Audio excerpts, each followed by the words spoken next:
오늘 함께 교회 12강 이제 두 번째인데 오늘 아마 3분의 2 정도 나가고 다음 주에 교회 이제 후반부하고 이제 마지막 때에 대해 약간 설명하고 그 다음에 한 번 더 마지막 때 이제 결론 내리고 이제 모든 이번 가을 주제별 학기를 마치려고 합니다. 한번 우리 복습 한번 볼까요? 복습 페이지. 다음 페이지가 복습 페이지 맞죠? 한번 교회 페이지. 제가 한번 질문을 하면 여러분이 한번 답을 한번 해보세요.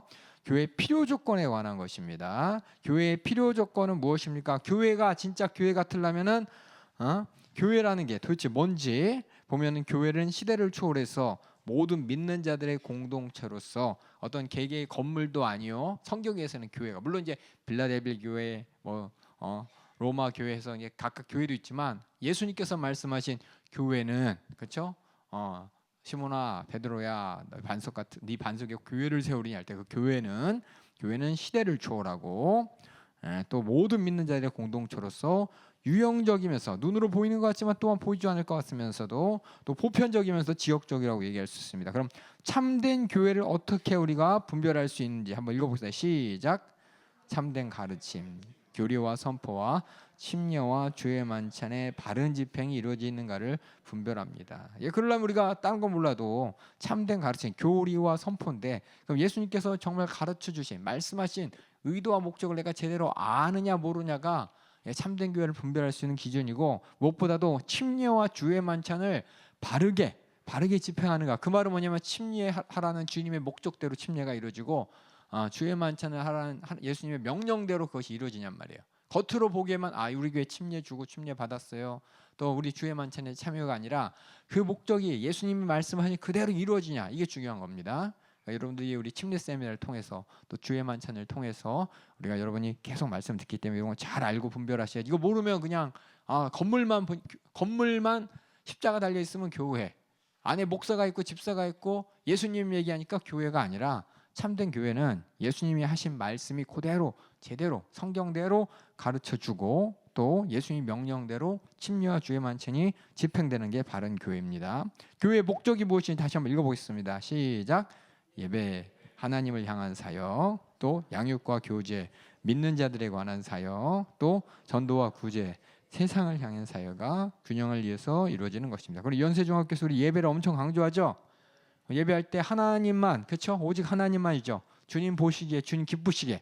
그래서 하나님을 향한 사역인 것이고 또 우리가 서로 믿는 자들끼리 서로 함께 교제하고 서로 이렇게 양육하고 또 우리가 전도와 또 여러 가지 구제. 이번 주에도 이제 김치와 이걸 많이 나는 우리 교회에서 이제 지역 주민의 삶이 이제 힘든 분들을 위해서 김치와 쌀을 이렇게 나눠준 이런 구제도 일어났어요. 여러분 이런 걸 잘 보시면서 막연히 교회가 착한 일을 했다더라가 아니라 이 모든 것도 성경 말씀 그대로 예수님께서 가르치신 그대로 이루어지는 것이 교회의 세 가지 방향, 하나님을 향하여, 우리 서로를 향하여, 또 세상을 향하여 어떻게 우리가 관계를 맺어야 되는지. 그래서 여러 성경 구절에 보면 우리가 뭐 하라 이런 말이 있어요.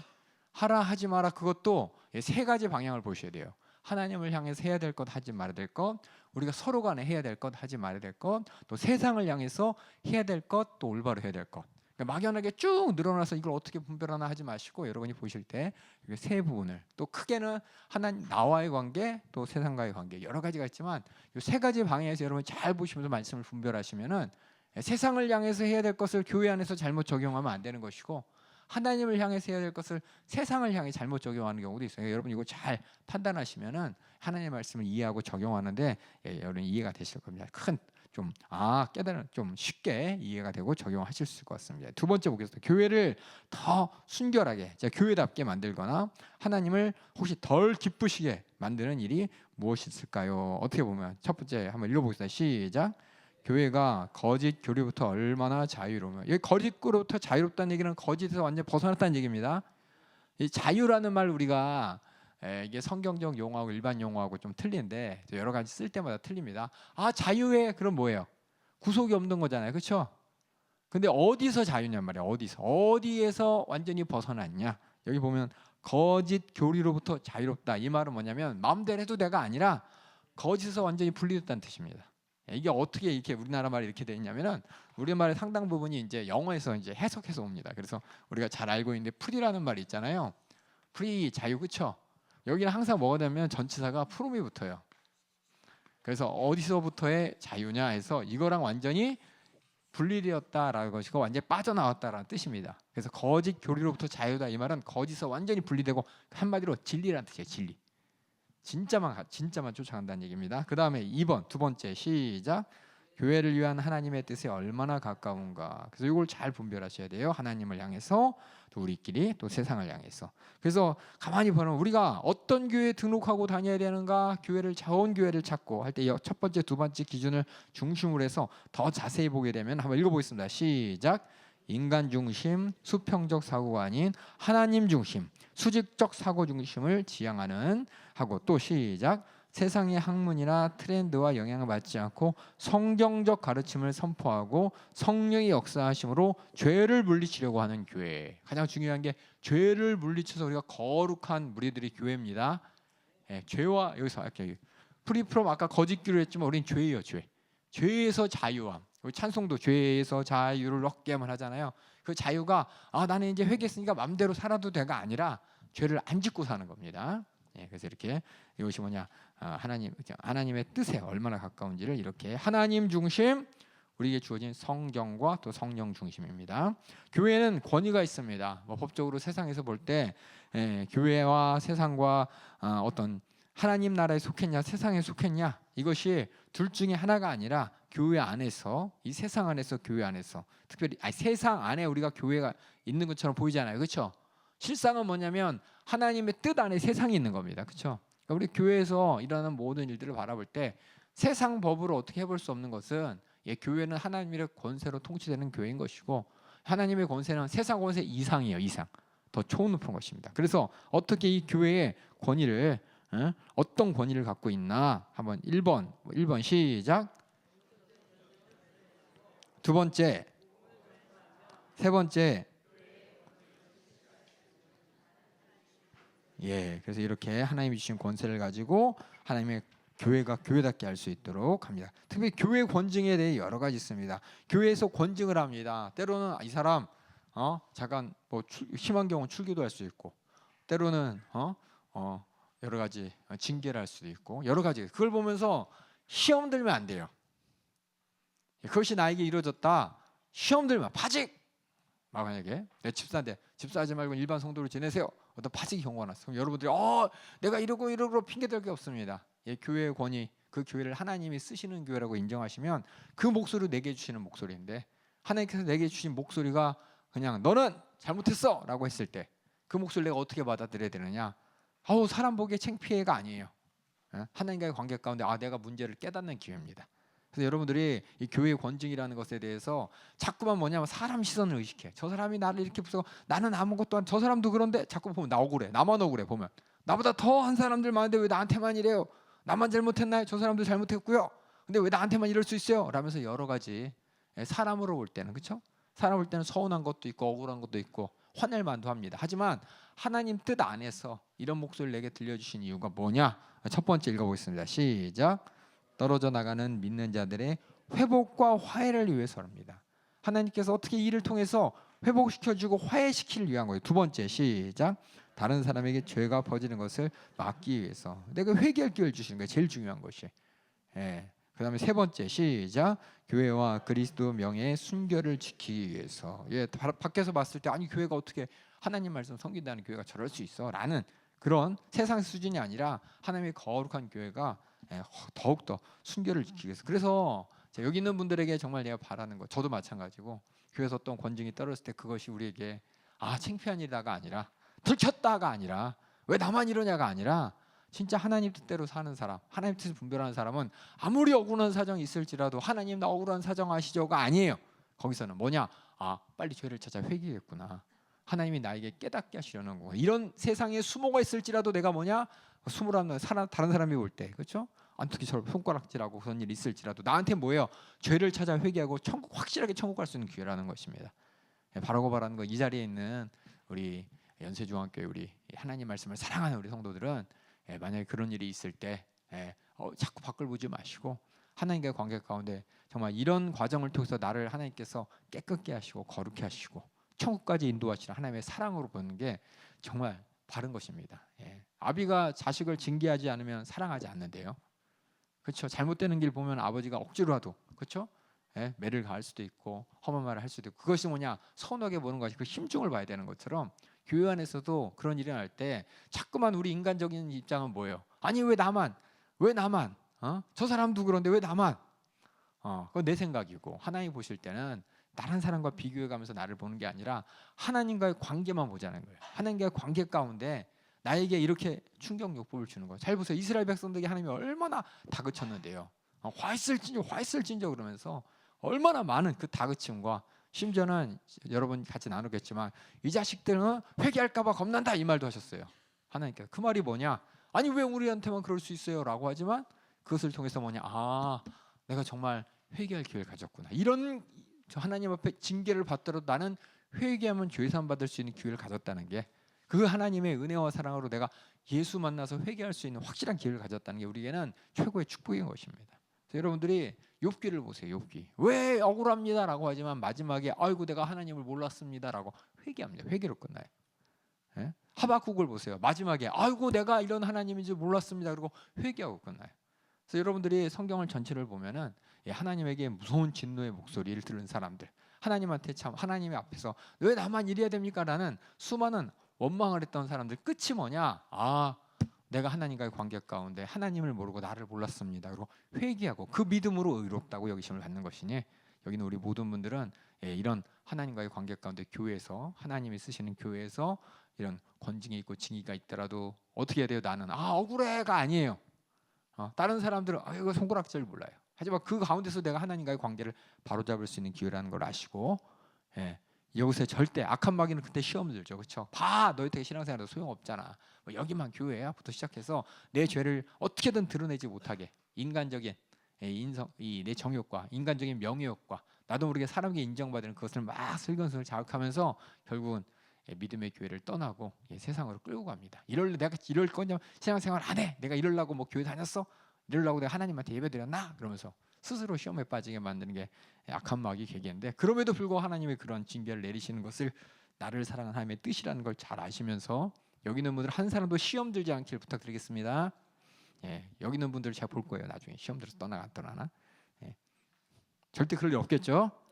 감사합니다. 네 번째, 하나님께서 복을 주시기 위해 사용하는 교회의 활동에는 어떤 것이 있습니까? 그래서 한번 읽어볼게요. 시작. 말씀을 선포케 하시고 침례도 주의 만찬도 기도도 예배도 교회 권징조차도 또 구제도 영적 은사도 성도의 교제도 전도도 개인을 위한 사역도 지역교회에 속하지 않으므로 우리가 그럼 교회 안 다니면 우리 어떻게 되느냐? 어떤 사람들은 내가 교회 안 다니고 집에서 하나님한테 예배하면 되지. 집에서 열심히 기도하면 되지. 집에서 내가 하나님과의 직접적인 관계 가운데 내가 하나님 사랑, 하나님 나 사랑하면 되는 거 아니야? 라고 한다면 그 사람은 하나님이 주신 은혜의 수단을 다 잊어버리는 거예요. 저 너무 많이 봤어요. 저는 신령하다. 성령께서 내게 말씀하신다. 하나님께서 나에게 축복하신다.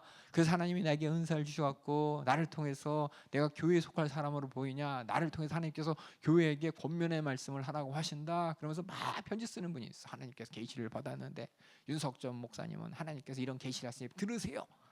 유명한 교회 목사님들 막 쓰시는 분들 되게 많아. 그걸 보면 맨 처음에 뭐냐? 성령께서 말씀하시는데부터 시작을 해. 성령께서 그렇게 안 하십니다. 성령께서는 우리 각각이 교회를 통해서 하나님이 주신 주님의 몸된 교회 안에서 모든 것을 합력해서 선을 이루기를 원하시지 교회를 떠나서 교회 밖에서 뭔가 자신이 대단한 것처럼 사람 불러다 갖고 내가 하나님의 은사를 받았는데 하면서 이런 건 하나님이 절대 원하는 게 아니에요. 여러분 이걸 잘 분별하시기 바랍니다. 분별 못 해갖고 예전에는 많은 사람들이 막 하나님이 감동이 주니까 내가 막 교만해져갖고 교회 목사도 무시하고 일반 교회도 무시하고 자기 혼자 막 하는 사람이 있는데 그런 하나님 뜻 절대 아닙니다. 성경을 통해서 분명히 하나님께서는 신약을 통해서 교회 안에서 신앙생활을 하는 것을 원칙으로 삼으셨어요.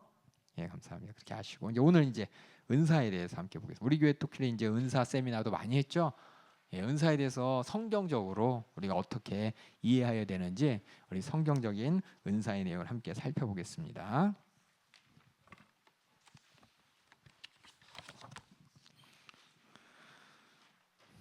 영적 은사에 대한 전반적인 질문 중에서 그럼 영적 은사, 우리는 영적 은사라는 하나님이 주시는 이 은사, 은혜의 선물이란 뜻이에요. 은혜의 선물에 대한 정의가 무엇이냐? 이 두 가지가 있습니다. 첫 번째는 성령에 의해 주어진 것이고, 목적이 뭐냐? 이 목적 한번 읽어보겠습니다. 시작.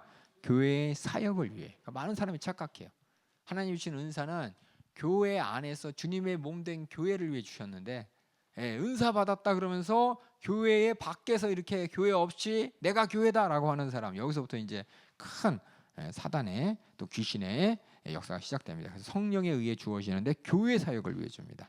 성경에 보면은 여러 가지 은사가 있는데 그 중에 특별히 두 종류로 나옵니다. 하나는 뭐냐면 자연적인 재능, 어떤 특별한 게 아니라 우리 성품과 우리에게 주신 하나님이 달란트를 사용하시는 그런 은사가 있고, 또 하나는 하나님께서 즉각적으로 사용하시는 기적과 관계된 여러 가지 은사가 있습니다. 그래서 자연적인 재능과 관련된 은사로서, 다시 말해서 우리가 타고난 우리의 성품을 통해 아니면 우리의 어떤 탤런트를 통해서 가르치기도 하고 또 구제를 열심히 하게도 행정적인 측면에서 이렇게 주님이 사용하시는 것입니다. 그래서 자연적인 재능이라고 해서 다 달란트지, 달란트, 그렇죠?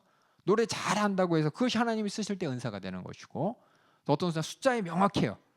이런 것도 하나님께 쓰실 때 하나님의 은사가 되는 것이지, 하나님이 쓰실 때 그게 은사가 되는 것이지, 하나님이 쓴 그런 것이 막 충만하고 다 은사는 아닙니다.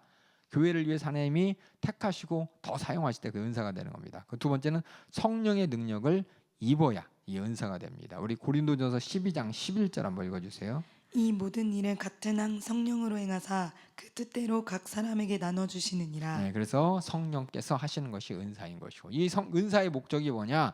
밑에 있는 기적과 관계된 은사도 마찬가지예요. 첫 번째는 여러 사람의 유익을 위해 주어집니다.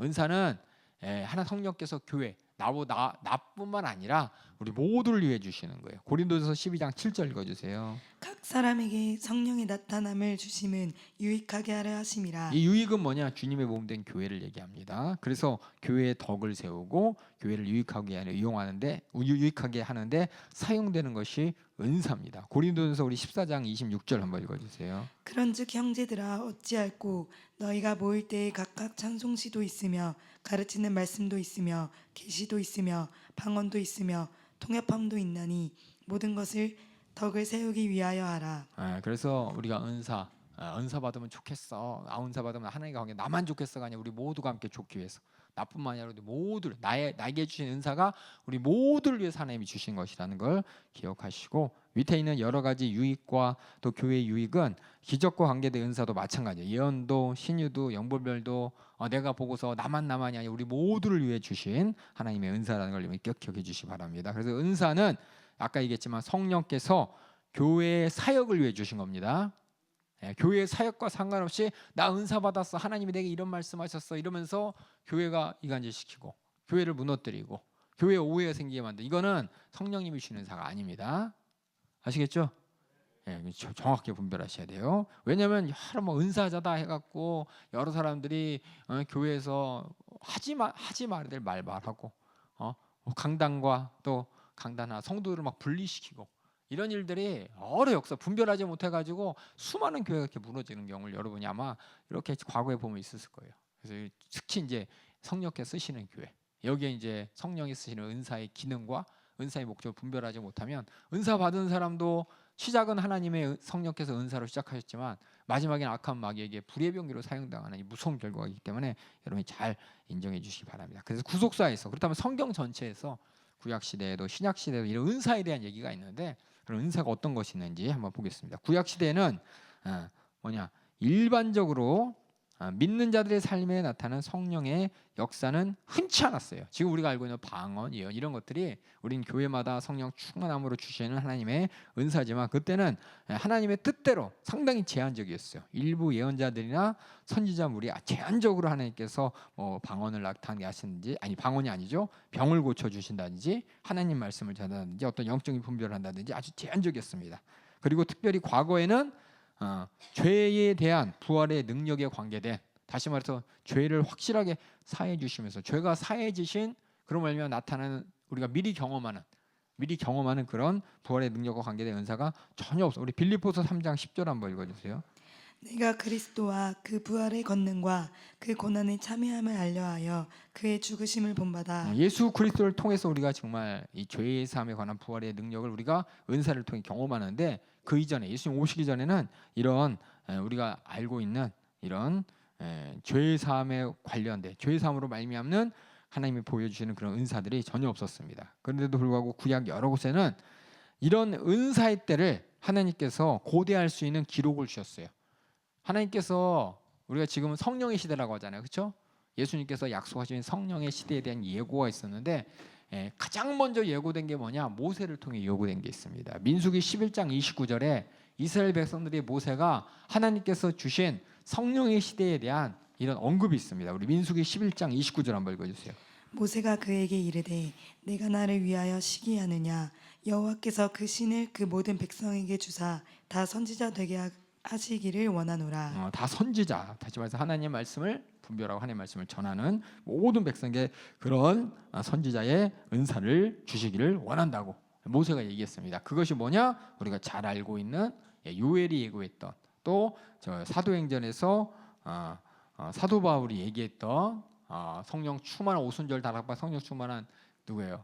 베드로가 나와서 오순절 설교할 때 언급했던 요엘의 선지자가 이루어졌다. 우리가 이렇게 말하고 많은 사람이 듣게 되고 이 모든 것들이 뭐냐? 너희들이 이상하게 여길 게 아니야. 이것은 하나님께서 요엘 선지자를 통해서 예언했던 거야. 하지만 요엘 이전에 사실상은 모세를 통해 민수기에서 기록된 일이었다는 거예요. 우리 요엘 2장 28절에서 29절 한번 읽어주세요.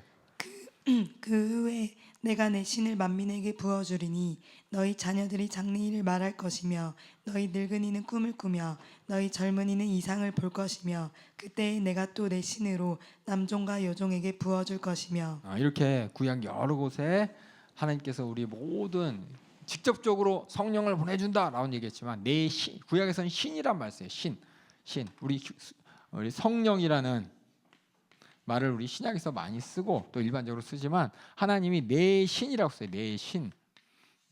이 신이 뭐냐면은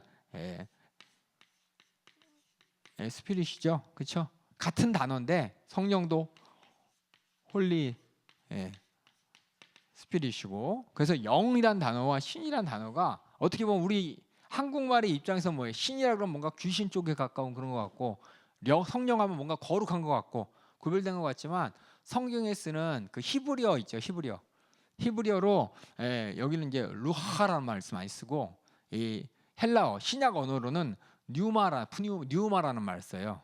그래서 뭔가 막 뉘앙스가 낼 때 틀린 것처럼 이제 번역하다 보니까 약간 한국말도 구약의 뭐 내 영을 이런 말도 쓰기도 했지만 신이란 말도 씁니다. 그래서 하나님의 신, 그럼 하나님의 영하고 같은 뜻이에요. 그래서 여러분들이 구약에 성령이란 단어 안 나올 단어가 한국말로 안 써 있을지라도 내 신이라는 말 자체가 성령을 얘기한다고 이렇게 이해하시면 되겠습니다. 이렇게 민수기에도 이렇게 얘기했고 요엘을 통해서 확증했고 했습니다. 그래서 침례 요한은 뭐라 그랬냐? 자기 뒤에 오시는 이가 불과 성령으로 침례해 주실 분을 말하면서 백성들로 하여금 그 예언의 성취, 성령으로 침례, 성령이 우리를 장악하는, 우리가 성령 안에 거룩하게 잠기는 그런 역사를 고대할 수 있도록, 또 침례 요한도 그렇게 예수님 오시기 전에 얘기했습니다. 마태복음 3장 11절 읽어주세요. 나는 너희로 회개케 하기 위하여 물로 침례를 주거니와 내 뒤에 오시는 이는 나보다 능력이 많으시니 나는 그의 신을 들기도 감당치 못하겠노라. 여기에 신은 신발이죠? 헷갈리면 안 돼요.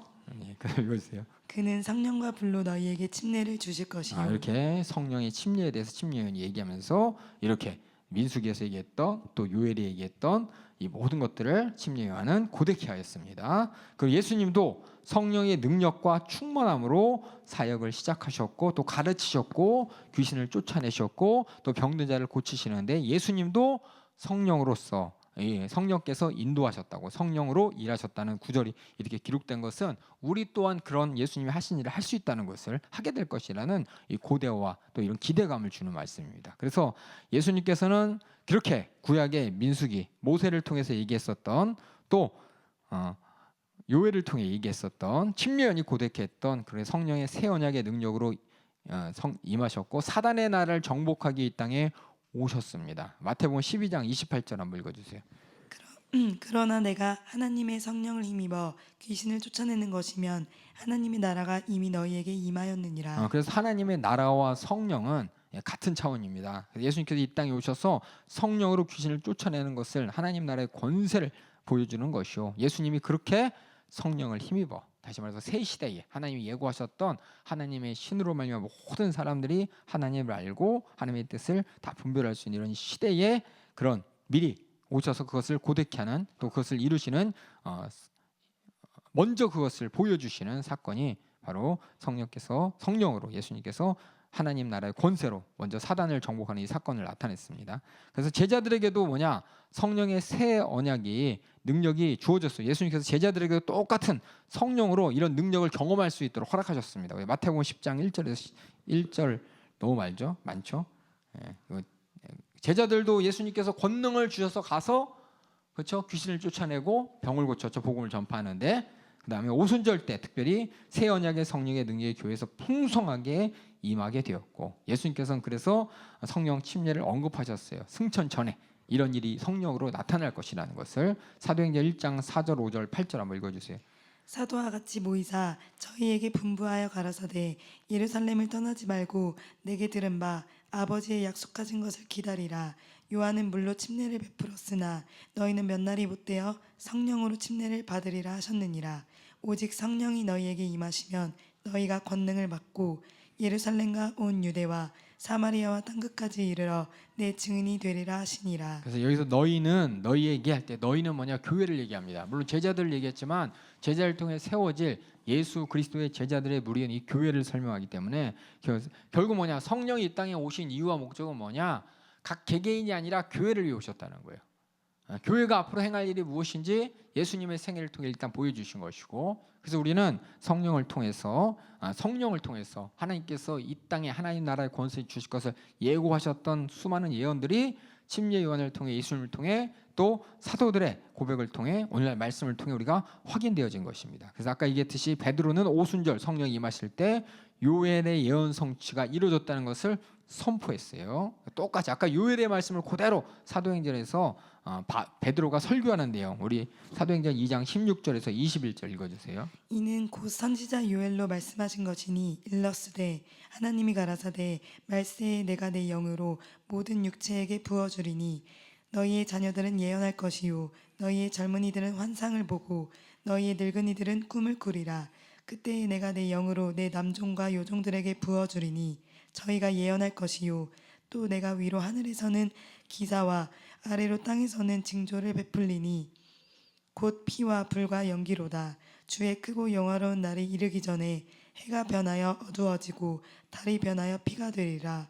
누구든지 주의 이름을 부르는 자는 구원을 얻으리라 하였느니라. 하나님의 무서운 심판 전에 하나님께서 성령의 시대를 예고하셨고 그것이 지금 이루어졌다고 지금 바드로가 얘기하는 내용이 사도행전입니다. 그리고 사도행전에 보면은 써 있어요. 깨닫고서 사도행전 2장 32절 33절에 이 예수를 하나님이 살리신 지 우리가 다 일의 증인이로다. 하나님이 오른손으로 예수를 높이심에 그가 약속하신 성령을 아버지께 받아서 너희에게 보고 듣는 이것을 부어주셨느니라 하면서 성령이 하나님의 약속이요 또 예수님을 통해서 주어지신 것이라는 것을 베드로가 이제 고백하는 내용입니다. 그래서 이게 신약 시대 이제 성령의 시대가 열리고 하나님 나라의 권세의 시대가 열리고 또 하나님께서 원하셨던 그 심판 전에 구원할 하나님의 백성들 또 심판 후에 천국에서 그 품성과 속성과 성령대로 살 그때를 미리 경험하게 하신 이 시에 대해서 그럼 은사를 주신 목적이 무엇이냐?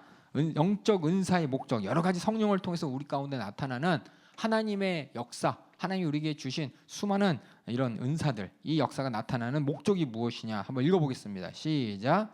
그리스도께서 세상에 다시 오실 때까지 승천하신 다음에 재림 사이에 시작. 교회로 하여금 복음 전파라는 사역을 감당토록 무장하신 사건입니다. 그래서 결국은 모든 은사는 교회를 덕을 위한 것이죠. 교회가 하는 일은 복음을 전하는 것이고, 그렇죠? 복음을 전하기 위해서 우리 안에서 말씀으로 양육하는 것이고, 또 하나님과 관계에 있다는 것을 증거하기 위해서 하나님을 향해 예배하며, 결국 뭐냐면 예수님이 이 땅에 사셨던 그 생애가 바로 하나님의 뜻을 이루는 것이요, 죄인을 구원하는 것이요, 교회도 마찬가지요. 그 일을 위해서 예수님께서 복음 전파를 위해 모든 사람들이 엄마하고 복음 전파를 들을 수밖에 없는, 그거를 진실하게 이해할 수밖에 없는, 그것을 믿어질 수밖에 없는 사건이 뭐냐? 예수님을 통해 나타나는 수많은 하나님이 하신 역사들이잖아요. 그렇죠? 예수님이 하셨던 수많은 이적들, 표적들, 그 역사들을 통해서 야, 저분이 정말 하나님이 쓰시는 사람인가 보다, 하나님의 뜻이 이런 것인가 보다 알고서 예수님의 목소리를 듣고 회개하고 제사받은 것처럼, 교회도 마찬가지로 은사를 통해서 살아계신 하나님의 역사를, 하나님의 살아계심을 증거하는 것이요, 그 하나님의 진실하심을 또한 나타내는 것이요, 그 진실하신 뜻은 한 영혼도 멸망치 않고 구원받는 복음 전도이기 때문에, 그래서 성령의 이렇게 은사를 주신 목적은 아까 얘기했지만, 성령이 뭐예요? 교회의 은사는 우리의 여러 사람의 유익과 덕을 위한 것인데, 교회의 목적은 바로 복음 증거이기 때문에, 그걸 복음 증거 때문에 성령을 우리 땅에 하나님께서 보내주신 것입니다. 우리 고린도전서 1장 7절 한번 읽어주세요. 너희가 모든 은사에 부족함이 없이 우리 주 예수 그리스도의 나타나심을 기다림이라. 그때까지 그 은사의 부족함 없이 복음을 전하며, 땅끝까지 복음 전하며, 예수님의 생애를 재현하며, 아버지 하나님이 원하는 대로 한 영혼도 멸망치 않기를 원하는 그 뜻 따라 한 영혼도 멸망치 않도록 살리면서 주님의 오심을 기다리는 것이다 라는 것입니다. 그리고 예수님의 재림이 이루어지면은 우리가 경험하는 성령의 은사, 또 하나님의 이런 거룩하신 뜻보다 확실히 더 큰 것으로, 더 큰 것이 나타나요. 더 큰 것이, 더 크다는 것은 더 확실하고 더 분명한 것이 나타난다고 되어 있습니다. 그래서 고린도전서 13장 10절에 온전한 것이 올 때, 예수님의 재림을 통해서 이 세상의 심판과 구원이 완전히 이루어져서 하나님 나라에서 영원히 살 모든 악과 모든 마귀 역사와 모든 것이 사라진 온전한 영생의 천국이 시작될 때는, 지금 이 땅에서 스위치처럼 있다 없다 아니면 잘 희미하고 이런 것이 아니라 분명하게 다 나타나는 것을,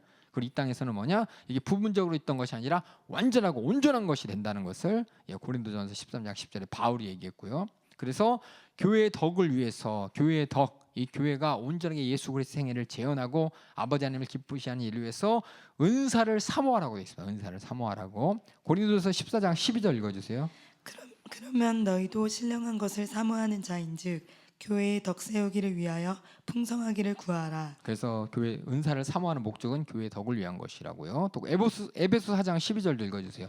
이는 성도를 온전케 하며 봉사의 일을 하게 하며 그리스도의 몸을 세우려 하심이라. 여기 봉사가 세상 사람들이 생각하는 이런 구제나 이거 타인을 위한 봉사가 하나님이 하시는 일입니다.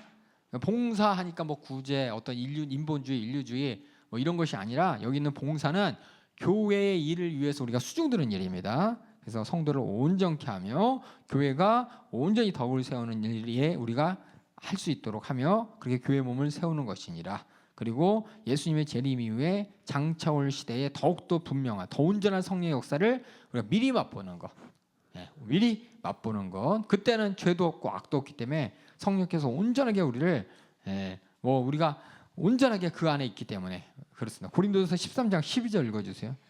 우리가 이제는 거울로 보는 것 같이 희미하나 그때에는 얼굴과 얼굴을 대하여 볼 것이요 이제는 내가 부분적으로 아나 그때에는 주께서 나를 아신 것 같이 내가 온전히 알리라. 그런 시대가 오기 전에 우리가 그런 시대를 미리 맛보는 게 성령의 은사로서 하나님께서 허락하신 이 교회의 시대라는 것입니다. 그래서 그때 되면 그때를 위해서 지금도 우리도 영을 분별하고 통찰력을 가지고 하나님이 주신 지식과 지혜로 이 땅에 살아가고, 더 나아가 능력과 권세의 신유와 병고침과 또 부활의 그 모든 것들을 우리가 이 시간에 부분적으로 경험하고 미리 맛보는 것이 성령의 은사를 통해 나타난 수많은 역사들입니다.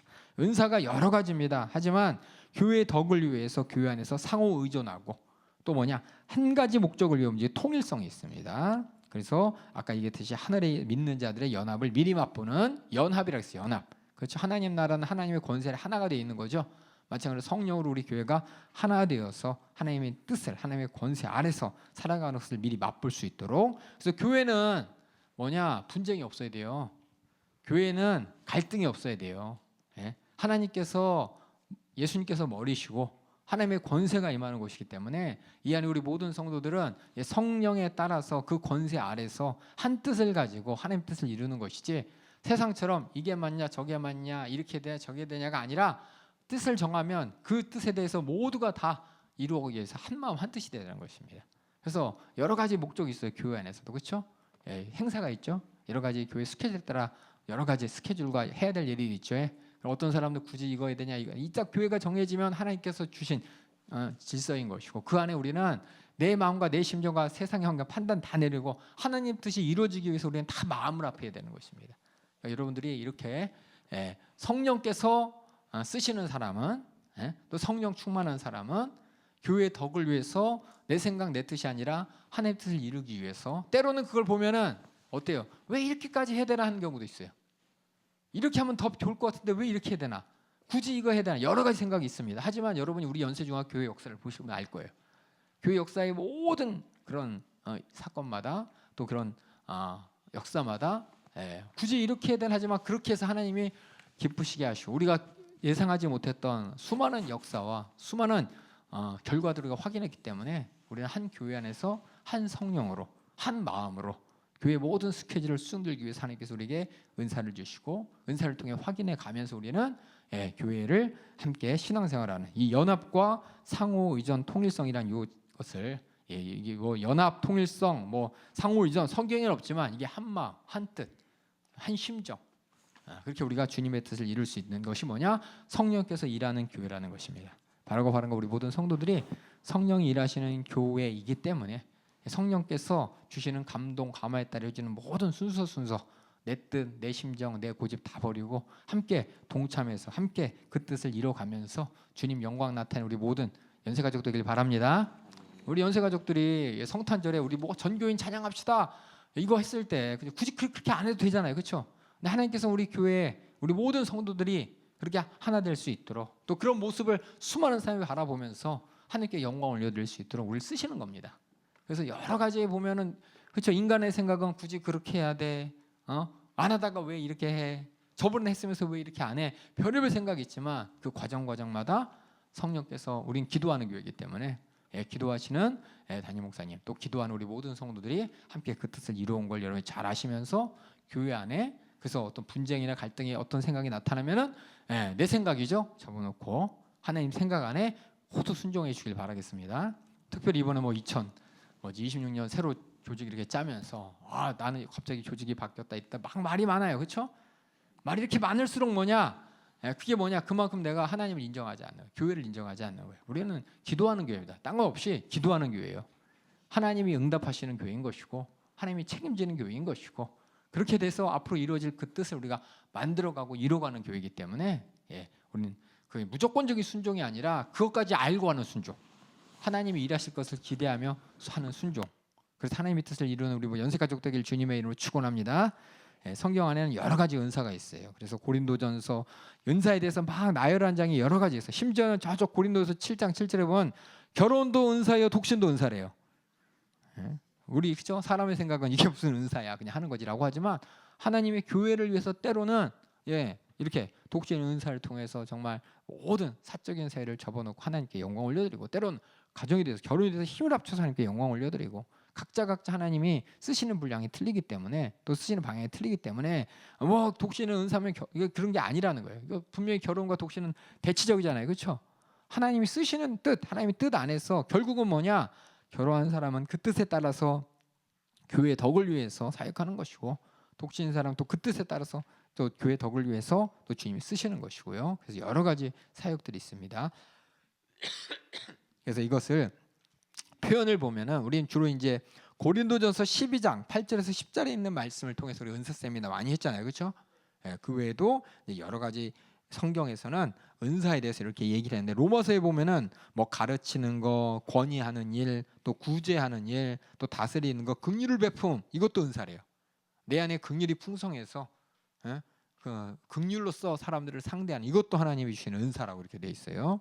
또 보면 에베소서에 보면 사도도 은사고, 선지자도 은사고, 전도자도 은사고, 목사나 교사도 하나님이 주시는 은사라고 돼 있습니다. 그러니까 은사의 범위를 고린도전서 12장 8절 10절에서 쭉 설명을 했지만은 여러분들이 그 외에도 여러 가지 카테고리가 있다는 것을, 하나님이 쓰시는 수많은 역사들, 하나님이 하게 하시는 모든 역사들이 은사라고 여러분이 이렇게 포괄적으로 이렇게 이해하셔야지, 꼭 어떤 이적들, 평소에 보지 못하는 신기한 것들만 은사로 하지 마시고, 성령께서 쓰시기에 일반적인 나의 성품을 쓰시기도 하고, 내가 할 수 없는 것을 내게 능력을 주셔서 쓰시기도 하고, 내가 잘하는 것 그걸 하나님이 쓰시기도 하고, 교회를 쓰는 모든 것들이 하나님이 주시는 은사라고 여러분이 잘 이해해 주시면 되겠습니다.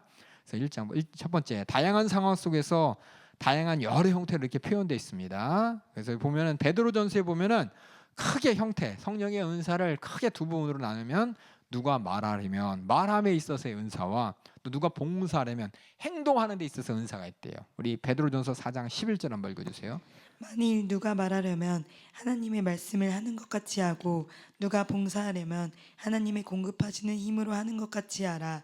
이는 범사에 예수 그리스도로 말미암아 하나님이 영광을 받으시게 하려 함이니 그에게 영광과 능력이 세세에 무궁토록 있으니라. 아멘. 예, 그래서 예수 그리스도로 말미암아 하나님이 영광을 받으시게 하는 범사의 모든 것들과 내가 말할 때 하나님이 쓰시는 분량, 또 봉사할 때 하나님이 쓰시는 분량에 따라서 이렇게 말과 어떤 행동에 대해서 이렇게 나누는 경우도 있고, 이게 맞다는 게 아니라 이렇게도 분별할 수 있고, 또 두 번째 보면은 은사들을 쫙 봤을 때 어떤 선지자적인 은사, 왕적인 은사, 또 제사장적인 은사라고 해서 이렇게 나눌 수도 있어요. 이게 정답은 아닙니다.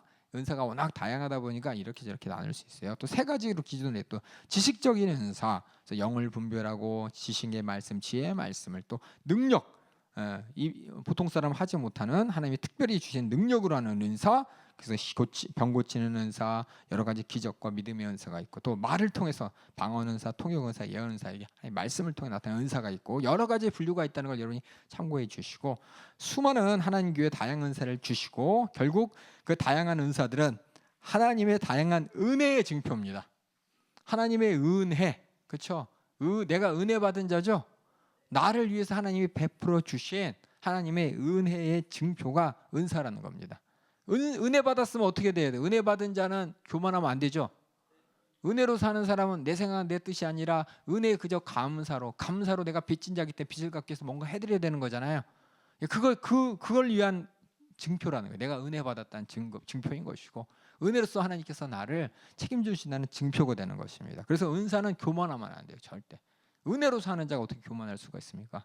은혜로 살기 때문에 하나님의 영광을 위해 하나님께 감사하면서 내가 정말 은사를 활용해야지, 감사 없이 내 생각, 내 의지, 또 내 뜻, 이거 가지고 하는 것은 하나님의 은사를 주신 하나님의 뜻을 정면으로 부닥치는 것이고, 그건 하나님이 쓰실 분량이 되지 않습니다. 베드로전서 4장 10절 우리 한번 읽어주세요. 각각 은사를 받은 대로 하나님의 각약 은혜를 맡은 선한 청지기 같이 서로 봉사하라. 결국 아까 했잖아요. 교회의 덕을 위하여라는 것이 교회 건물이 아니라 우리 교회는 우리 모두입니다. 그렇죠?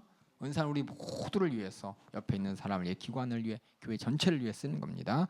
고린도서 12장에 보면은 교회에 주어진 은사를 통해서 결국 예수님이 머리고 그리스도가 머리고 우리는 서로 상합해서 한 뜻을 이루는데, 그렇죠? 교회가 바른 기능을 하고자 하시는 하나님의 지혜가 나타나는 영광의 사건이라는 거예요. 그래서 말해서 각각 틀려요. 어떤 교회가 8만 있으면 어떻게 돼요? 다 같이 팔력할 만해. 다 같이 다스리는 자만 해. 다 같이 어떤 말씀 가르치는 것만 해. 다 같이 뭐랄까요? 어떤 딴 걸 하나 그것만 하면 안 되죠. 다 같이 모여서 상합해서 선을 이룬다는 것은 가르치는 자, 아까 했지만 말하는 자, 행동하는 자, 또 따라서 이렇게 질서를 지키기 위해서 질서를 유지하는 자, 거의 따르는 자, 여러 가지가 누가 머리 되고 누가 뒤가 된다는 게 아니라 예수님만 머리인 것이고, 예수님이 우리에게 주신 교회의 주님의 생애의 기능을, 또 그 생애를 재현하는 일에 협력해서 선을 이루는 것이죠. 그래서 어떤 사람은 요리를 잘하면 부엌 가서, 그렇죠? 어떤 사람은 막 힘을 잘 쓰면 힘쓰는 데서, 어떤 사람은 말을 잘하면 말하는 데서 설득력 있게 여러 가지 역사를 통해서 한 목적을 이루는 것이 바로 은사를 주신 목적입니다. 고린도서 12장 11절 읽어주세요. 이 모든 일은 같은 성령이 행하사 그 뜻대로 각 사람에게 나눠주시느니라. 뜻대로 각 사람이 나눠주기 때문에 하나님의 뜻은 결국 행하면서 우리가 확인할 수가 있습니다. 난 알고 해야겠다. 왜 그런지 모르겠다. 난 이해가 돼야 하겠다가 아니라 하나님의 성령은 뜻대로 행하면서 그 결과를 우리가 보게 됩니다. 확인하게 됩니다. 그래서 은사는 뭐냐, 또 강도에서 차이가 있다. 이 말은 뭐냐면 똑같이 이 사람 뭐랄까 병 고치는 은사가 있고 또 이 사람도 병 고치는 은사가 있다. 그래서 똑같은 게 아니라 하나님이 쓰시는 분량에 따라 틀린 거예요. 또 하나님께서 이 사람에게 어떤 예언의 은사를 주시고 또 사람에 따라 틀린 거예요. 하나님이 쓰시는 만큼, 그 사람의 분량만큼 하나님께서는 은사를 주십니다. 로마서 12장 6절 한번 읽어주세요. 우리에게 주신 은혜대로 받은 각 은사가 각각 다르니 혹 예언이면 믿음의 분수대로 그래서 믿음의 각각의 그렇다고 나는 너보다 더 큰 은사 받았어 라면서 이게 은사의 뭐랄까 은사의 용량이나 나타나는 현상이 적다고 해서 무시하고 내가 더 세니까 내 말 들어 이런 거 아니에요. 성경은 그러니까 여러분들이 그걸 잘 파악하셔야지 성경이 없는 대로 이 사람은 은사가 더 많으니까 이 사람이 더 우월하고 이 사람 말 들어야 돼가 아니라 하나님께서는 어떻게 보면 은사는 없지만 그 입술을 통해서 권세를 나타낼 때 그 사람의 입술의 말씀에 더 권위를 두고 모든 사람이 하나님 뜻 따르게 하기도 하고 그렇기 때문에 우리는 그것을 막 우리 생각대로 세상 방법대로 너 몇 년 차야 뭐 이런 거 있죠. 은사 몇 년 차야 후배구만 몇 기야 이런 것처럼 해병대처럼 그런 거 아니에요. 이걸 잘 기억하셔야 돼요. 디모데후서 1장 6절 한번 읽어주세요. 그러므로 내가 나의 안수함으로 내 속에 있는 하나님의 은사를 다시 부릴 듯하게 하기 위하여 너로 생각하게 하노니 그래서 은사가 다시 부릴 듯 하나님께서 강하게 역사하시기도 하고 또 약해지기도 한다는 것을 우리가 확인하고 있습니다. 그래서 은사의 강도에 있어서의 차이는 결국 하나님의 영향 그리고 인간의 영이 함께 작용함으로 비롯하는 것이지 그것이 하나님 뜻에만 있고 내가 원해서만이 아니라 그것은 하나님 뜻대로 되는 거예요. 그 같이 내가 하나님이 나를 쓰시는 분량과 내가 하나님께 나가는 분량 믿음의 분수와 또 하나님이 쓰시는 연령에 따라 다르다고 우리가 이해해 주시면 좋겠습니다. 고린도전서 12장 29절 30절 읽어주세요. 다 사도겠느냐 다 선지자겠느냐 다 교사겠느냐 다 능력을 행하는 자겠느냐 다 병 고치는 은사를 가진 자겠느냐 다 방언을 말하는 자겠느냐 다 통역하는 자겠느냐 너희는 더욱 큰 은사를 사모하라 내가 또한 제일 좋은 길을 너희에게 보이리라. 그리고 영적 은사는 또 사람이 생각하는 것과 막 어떤 사람은 와 은사 와 대단한 것처럼 물론 예언 은사라든지 또 병고치 이상의 흔치 않은 역사를 나타내는 하나님의 은사인 경우 와 대단하다고 하지만 그러지 않을지라도 우리 신앙생활 가운데 하나님이 내게 주신 은사를 또 경험할 수 있습니다. 꼭 신비적이고 이 현실과에서 일어나지 않은 엄청난 사건만이 아니라는 겁니다. 우리 신앙생활 속 일반 생활 속에서도 우리가 경험할 수 있는 하나님이 우리를 향한 또 내가 하나님을 향한 관계가 증명되는 여러 가지 하나님이 쓰시는 사건들 또 쓰시는 분량의 은사가 있다는 것입니다. 그래서 은사라는 걸 너무 그런 거 있죠. 뭐 기사적이고 표적적이고 막 그런 것만 은사가 아니라 은사를 사모하라. 그러니까는 막 병 고치는 은사, 여러 가지 뭐 예언하는 은사, 통변하는 은사 이것만 아니라 우리가 교회의 덕을 위해서 내가 정말 하나님께 쓰임 받기 위해서 내가 구할 것이 무엇이냐. 먼저 그런 것도 있겠죠. 저 같은 경우에는 내 감정을 제대로 조절하지 못하니까 아이고 이거 성질 안 내는 육신의 소욕을 이길 수 있도록 하나님 나에게 좀 이렇게 컴다운하는 은사 좀 주세요. 수많은 사람 가운데 정리할 수 있는 이 은사 주세요. 그러니까 교회의 하나님이 보시는 거와 내가 하나님의 뜻을 안다면은 교회 안에서 내가 필요한 자리, 교회에서 필요한 자리에서 내가 쓸 분량에 대해서 또 하나님께 쓰시는 분량에 따라서 이게 쓰임 받는 것이 하나님이 내게 은사로서 사용하는 것이니까는 꼭 은사를 삼아라. 그러니까는 다 같이 우리 병 고치고 다 같이 예언하고 다 같이 이 세상에 수많은 사람을 볼 때 와 할 수 있는 일만 하는 게 아니라 교회 덕을 위해서 우리가 각자 하나님께서 원하시는 분량이 무엇인지 내가 하지 못하는 게 있다면 내가 할 수 있게 해달라고 기도하고 내가 하는 게 있으면 더 잘할 수 있게 해달라고 기도하면서 하나님의 은사를 사모하라는 것이지 여러분들이 이런 은사를 사모하라라는 것이 그냥 병 고치고 다 어떤 예언하고 특별하고 와 세상 사람 볼 때 와 할 만한 것만 사모하라는 것은 아니죠. 그것도 이제 하나님께서 원하시면 우리가 사모해야 되겠지만 그렇게 우리가 은사에 대한 이런 오해를 여러분이 잘 놓으셔야 돼요. 왜냐하면 이게 다른 종교, 교회를 종교로 보기 시작하면 그렇겠습니다. 우리 교회를 이제 종교로 보고 기독교를 종교로 보고 다른 여러 가지 종교를 종교로 보면 다른 종교에서 나타나는 수많은 이런 무당이 굿하고 어떤 성직자들이 막 이상한 뭔가 이게 세상에 없는 이상한 일을 초월하는 걸 보면 우리도 막 그래야 될 것 같은.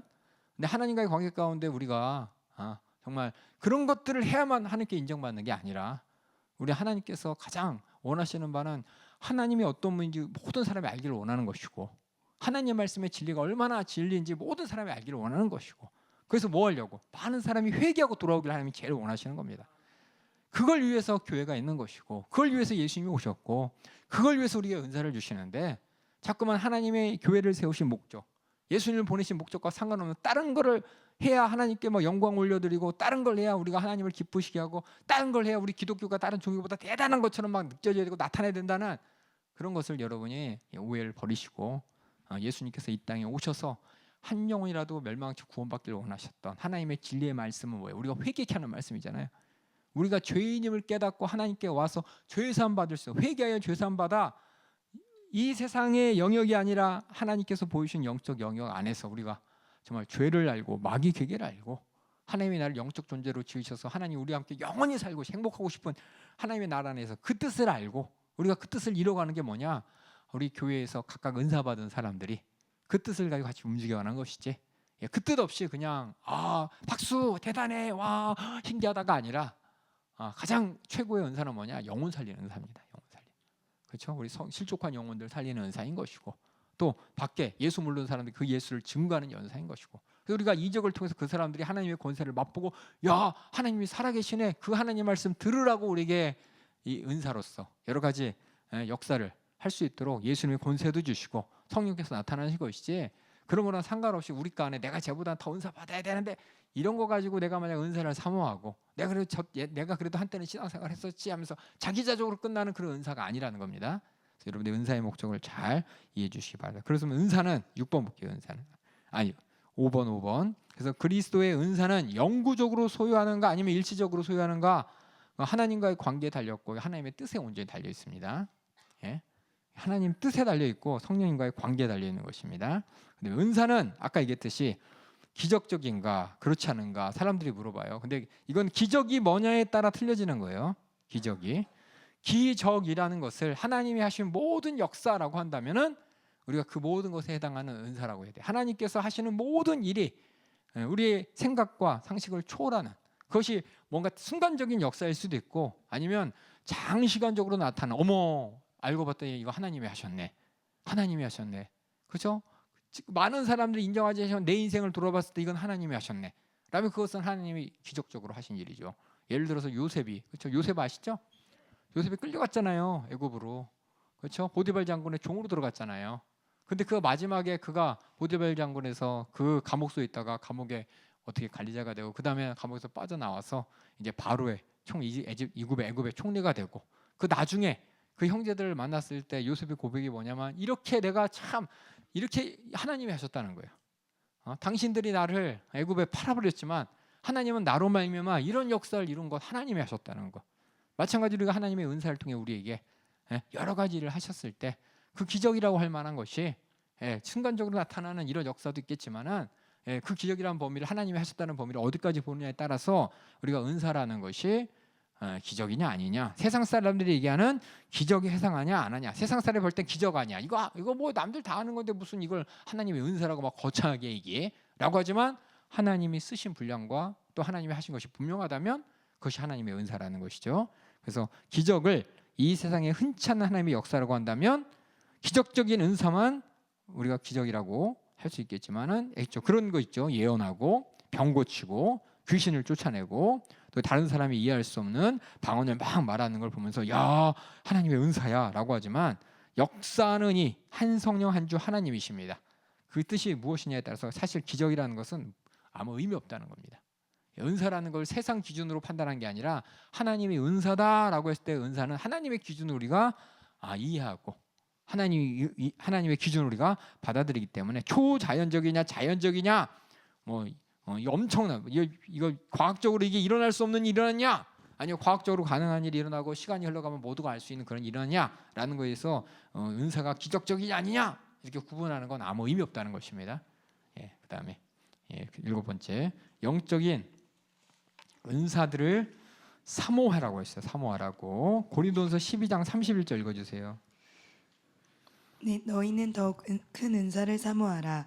내가 또한 제일 좋은 길을 너희에게 보이리라. 그래서 하나님이 쓰시는 은사는 하나님이 쓰시는 분량입니다. 우리 가운데 하나님이 우리 가운데 쓰시는 분량, 그걸 통해서 우리 하나님께 영광을 올려드리고 그 부분을 통해서 우리가 자신 있게 복음 증거하는 것인데 우리는 그 은사들을 발견하고 사모하고 더 그렇게 크게 하나님께 쓰임 받기를 사모하라는 말입니다. 그래서 더욱 큰 은사는 뭐냐? 교회의 덕을 세우고 다른 사람에게 혜택을 주는 이런 은사. 그래서 성경에 보면은 표현이 더 크다 그래서 막 하고 뭐 이거 무시해도 돼. 그게 아니라 하나님 쓰시기에 더 크게 사용하느냐, 아니면 하나님 쓰시기에 더 조금 사용하느냐, 크고 작으면 이제 우리 인간의 판단인데 여기 보면은 방어하기보다는 통역하기를 원하고, 통역보다는 뭐예요?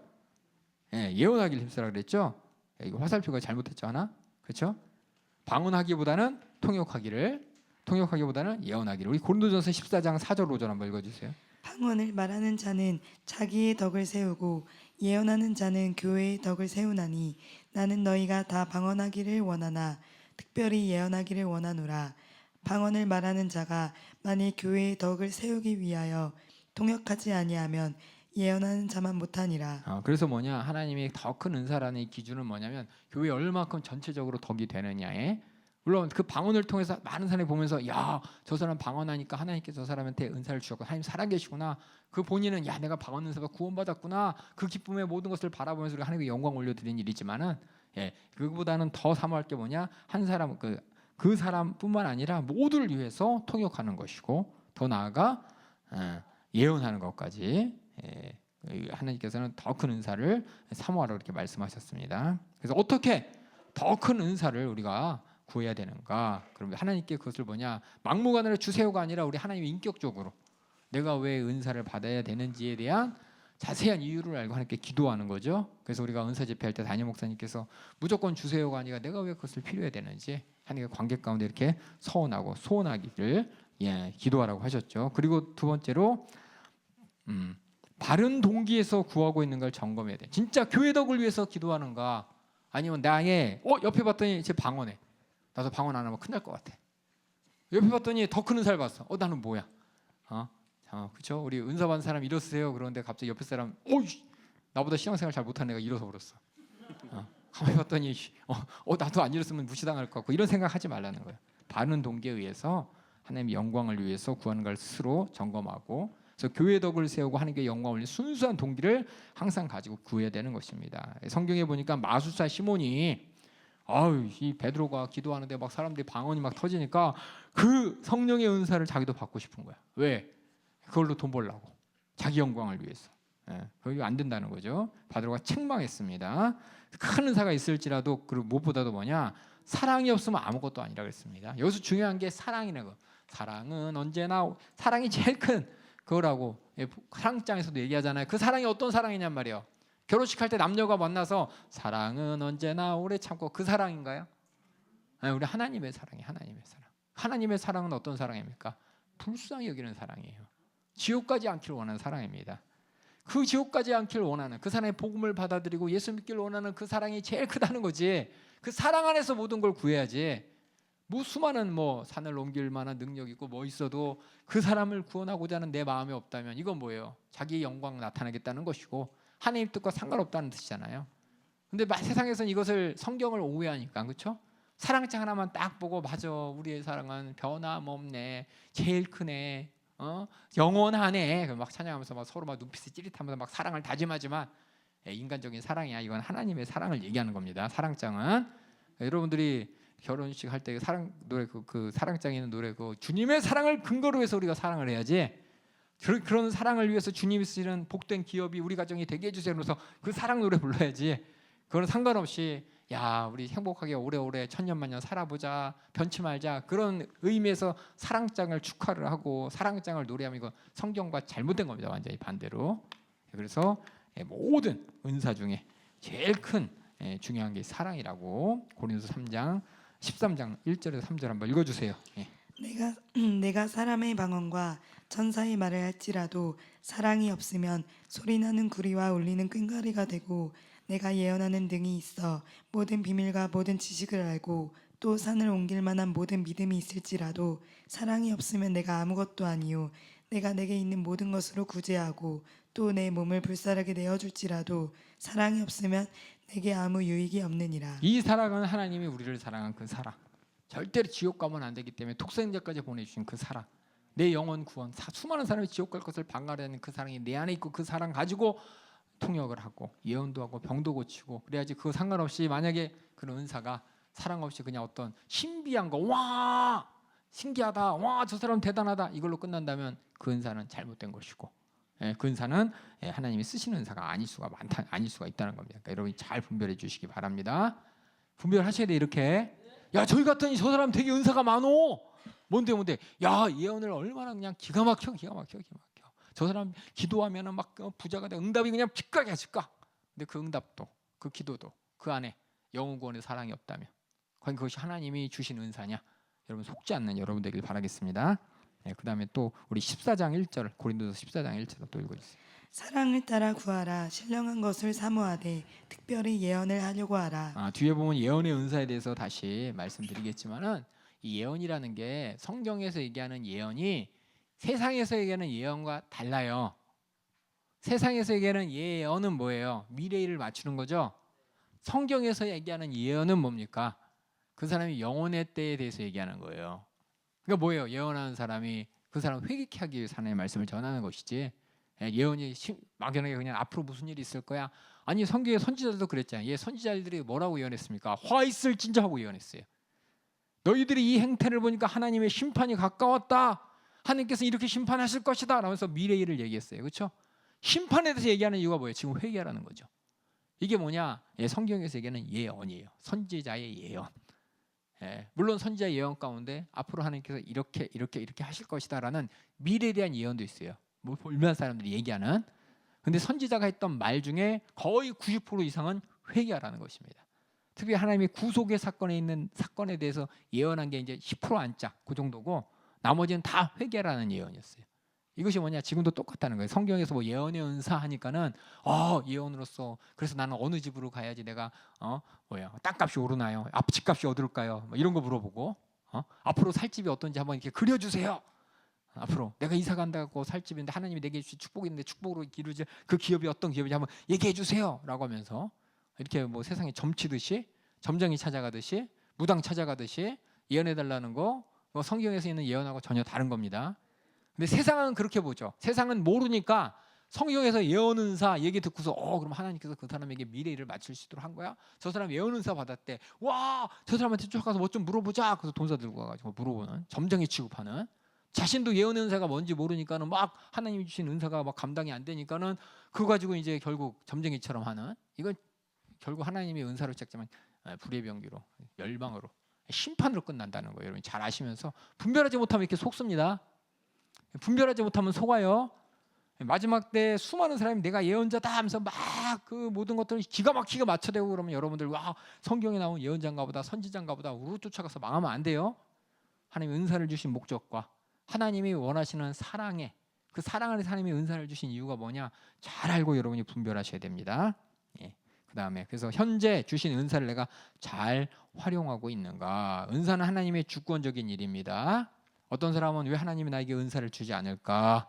은사를 사모하지만 은사가 내게 나타나지 않는다고 내가 실망하고 침륜에 빠질 필요 없어요. 하나님의 주권에 따라 있는 것이고 그것이 아닐지라도 내가 교회 안에서 해야 될 일을 내가 찾아서 하면 그게 하나님이 내게 준 은사인 것입니다. 여러분들 그렇게 은사에 대해서 꼭 이렇게 신비적인 거, 초자연적인 거 뿐만 아니라 우리가 하나님이 주신 교회 각자의 직분이 또 은사인 것이고 그 안에서 내가 맡겨진 영혼들을 맡겨진 사명을 사역을 감당하는 그 가운데 잘할 수 있도록 우리가 함께 기도해서 하나님이 주신 힘으로 하는 것 그게 은사니까는 여러분들이 은사에 대해서 하나님이 쓰시는 일에 대해서 온전히 쓰임받는 여러분 되길 주님의 이름으로 부탁드리겠습니다. 그래서 이 은사라는 것이 아까 얘기했지만 너 몇 개야 하는 것처럼 너 몇 년이야 하는 것처럼 너 그래서 직분이 뭐야 하는 것처럼 어떤 예수 그리스도와의 관계가 확실했다는 증거로 어떤 사람은 크게 나타나고 그게 척도가 아니라는 거예요. 척도가 8번 볼게요. 은사는 사역을 위해 하나님이 쓰시는 도구일 뿐입니다. 그리스도의 성숙과 필연적으로 상관이 있으니까 오래 믿고 주님과 가까이 간다고 저 사람은 확실히 천국할 사람이라고 하나님이 쓰시는 사람이라고 해서 필연적으로 은사가 많이 나타나고 은사가 막 강하게 나타나는 건 아닙니다. 영적 은사에 의해서 성숙도를 평가해서 하는데 저 사람 은사가 몇 개야? 야, 저 사람은 천국 갈 사람인가 봐. 아니, 금방 실족하고 실망하고 시험 드는 사람도 많더라고요. 그래서 은사는 사역을 위해 주시는 거예요. 하나님이 쓰시기 위해 그 사람을 주시는 도구로서 하나님이 주시는 것입니다. 그래서 뭐냐 은사 앞에 우리 항상 은혜입니다라고 생각해요. 은혜 하나님이 쓰시는 분량에 대한 은혜 감사. 그래서 교만 절대 하면 안 되는 것이고 나만이 아니라 내가 갖고 있는 은사가 교회 안에서 어떻게 쓰임받을지 내가 잘 찾아서 협력해야 돼요. 협력해서 분쟁이 일어나면 안 되는 것이고 분란이 일어나면 안 되는 것이고 교회의 덕을 위해 하나님 영광을 위해 하나님 나라의 확장 영혼 구령을 위해 사용되는 것이 하나님이 은사를 주신 목적인 것이고 그 은사에 따라 우리가 신앙생활을 한다는 걸 여러분이 잘 알아주시기 바랍니다. 성경은 극단적인 이런 표현을 통해서 우리가 극단적으로 하나님과의 관계 가운데 그냥 다 오직 나만 은사만 이것만이 아니에요. 하나님 모든 것이 협력해서 선을 이루신다는 은혜 안에 있다는 그 은혜로서 나를 사랑해 하나님의 사랑을 증거하는 하나님이 은사로서 사용하신다는 걸 꼭 기억해 주시기 바랍니다. 우리 여러 가지 은사들, 특별히 고린도전서 12장 4절에서 11절을 중심으로 해서 우리 은사가 그 은사의 주된 기능과 활용이 어떤 건지 함께 살펴보도록 하겠습니다. 우리 고린도전서 12장 4절 11절 하기 전에 특수한 은사들, 하나님께서 주신 여러 가지 은사들 어떻게 이해하고 사용해야 되는가, 우리 첫 번째 줄 한번 읽어볼까요? 은사에 대해서 시작. 은사는 성령이 그 사람을 사용하고 있음을 말해주는 표적입니다. 두 번째 시작. 은사는 죄와 싸워 이기는 무기, 절대적으로 필요합니다. 다시 말씀드리면 은사는 아까 첫 번째, 다섯 번째에서 교회의 덕을 위해 쓰인다 그랬죠. 이 세상에서 얘기하는 교회가 하는 일이 뭐냐? 음부의 권세를 싸워 이기는 겁니다. 음부의 권세는 죄의 권세인 것이고, 그래서 은사는 그래서 죄와 싸워 이기는 하나님이 주신 특별한 은혜의 선물, 무기라는 걸 여러분 꼭 이해해 주시고, 교회, 그러니까 우리가 세상에서는 교회 하면은 죄와 상대적인 개념으로 안 봐요, 그렇죠? 교회 하면은 뭐 하나님의 사랑이 넘쳐나는 곳, 예수님의 사랑이 넘쳐나는 곳 해서 교회라는 이미지가 세상에서는 수많은 종교 단체 중에 하나로 봐요, 그렇죠? 수많은 종교 단체 중에서 덕을 얘기하고 의를 얘기하고 어떤 사람의 인륜적이고 도덕적이고 어떤 상식적인 양심에 대해 얘기하는 그런 정도 수준이지만 성경에서는 우리 하나님께서는 종교 차원이 아니라 절대적인 죄의 기준, 거룩의 기준으로서 죄와 우리 인간들을 하나님의 뜻을 분별케 하여 주시고, 죄에서 우리를 구원하시게 하나님이 세우신, 또 하나님이 쓰시는 주님의 몸이십니다. 그래서 교회 하면 항상 뭐냐? 상대적 개념이 뭐냐? 뭐가 나와야 될까요? 교회의 상대적 개념은 성경에서 세상이라는 추상적인 게 아니라 마귀예요, 마귀. 음부의 권세인 것입니다. 죄라는 것과 상대적인 하나님의 나라, 여기는 하나님 나라를 도전하는 마귀의 나라, 이렇게 상대적으로 항상 봐야 되는데, 이렇게 보지 않는 세상에서는, 종교적으로 교회를 바라보는 데서는 교회가 단지 다른 종교의 어떤 기능과 비슷한 역할을 하는 곳으로 이렇게 치부하기 때문에 우리 예수 믿는 사람, 특히 우리 연세중학교 성도들이 똑바로 교회에 대한 기능을 잘 아셔야 됩니다. 그래서 교회 음부의 권세와 싸워서 이기는 곳이고, 또 죄와 싸워 이기는 곳이고, 그를 위해서 하나님께서는 은사로 주셨다는 겁니다. 그래서 고린도전서 12장 4절에서 12절 한번 읽어주세요. 제가 진하게 쓴 거 이거 보면서 다 같이 한번 읽을까요? 다 같이. 고린도전서 12장 4절부터 11절. 진한 것은 세게 얘기하는 겁니다. 시작. 은사는 여러 가지나 성령은 같고 직임은 여러 가지나 주는 같으며 또 역사는 여러 가지나 모든 것을 모든 사람 가운데서 역사하시는 하나님은 같으니. 그럼 우리 삼위 하나님께서 이 땅에서 우리에게 나타나시고 또 표현하신 역사는 뭡니까? 아버지 하나님은 뭐요? 우리에게 구원의 계획을 세우시고, 아들 예수님은 구원의 계획을 이루시고, 성령 하나님은 구원의 그 계획이 이루어진 것을 모두에게 전하시는 일에 우리와 함께 일하시는 분이잖아요. 결국 뭐냐면 삼위일체 자체도 우리 인간의 죄에서의 구원을 위해 하나님이 역사하신 것을 하나님의 우리가 이해할 수 있는 시대별로 구속의 역사 가운데 나타난 하나님의 역사를 아버지 하나님, 또 성령 하나님, 또 성부 하나님으로 역사를 통해 우리가 확인하는 것처럼 같다. 성령은 같고 주는 같고 하나님은 같으니 그 뜻이 뭐냐? 죄에서의 구원이라는 겁니다. 그다음 또 읽어주세요. 7절 시작. 각 사람에게 성령의 나타남 주심은 유익하게 하려 함이니라.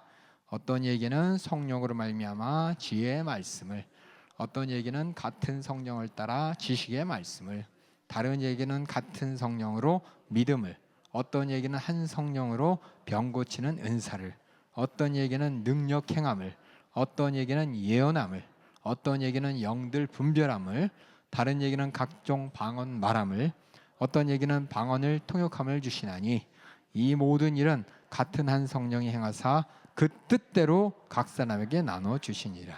그 뜻이 뭐냐? 영혼 구원과 그렇죠? 죄에서의 구원을 위해서 각자 하나님께서 하시는 역사를 협력하여 선을 이루기 위해 각 사람에게 나눠 주신다 그랬습니다. 여기 보면 이제 하나하나 지혜의 말씀에 은사를 주신대요. 지혜의 말씀, 인간의 지혜의 결과가 뭔지 성경은 기록되어 있습니다. 인간의 지혜로서 선택한 결과는 선악과였고 결국 끝에는 바벨탑이었고 방탕과 정욕이었습니다. 이게 이제 이스라엘 하나님께서 아브라함을 택하기 이전에 나타나는 성경 창세기 1장부터 11장의 역사예요. 하나님께서 인간을 창조하신 이후에 아브라함을 선택할 수밖에 없었던 인간의 상태가 무엇이냐? 인간은 선악과를 따 먹으면서 하나님의 지혜에 도전해서 악한 마귀의 지혜를 따른 것이요. 또 그렇게 그렇죠? 내놨더니 어떻게 됐어요? 노아 홍수를 사건을 그렇죠?